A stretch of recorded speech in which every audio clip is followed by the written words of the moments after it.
Mitchell in Washington, where tonight the conflict between President Trump and the nation's top infectious disease expert is out in the open. Dr. Anthony Fauci disagreeing with what the president said in Michigan last night. We're rounding the turn. You see what's happening. You see the numbers are plunging. But Dr. Fauci the same day saying it was time to hunker down. How do you square those two messages? Well, I'm sorry, but I have to disagree with that, because if you look at the thing that you just mentioned, the statistics, Andrea, they're disturbing. Those numbers, nearly 40,000 cases a day in the U.S.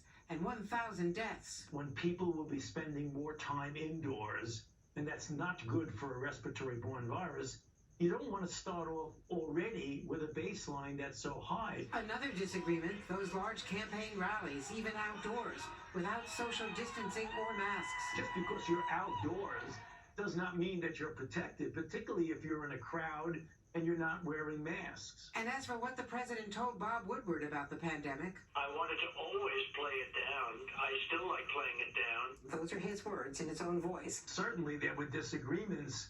As you know, there were times when I was out there telling the American public how difficult this is, how we're having a really serious problem. And the president was saying it's something that's going to disappear, which obviously is not the case. When you downplay something that is really a threat, that's not a good thing. Asked about pressure for him to say school children do not need masks. That's a fool's errand. No one is ever going to pressure me or muzzle me to say anything publicly. Dr. Fauci says as we enter the fall and winter, we have to do everything we can to prevent further surges and not let politics get in the way.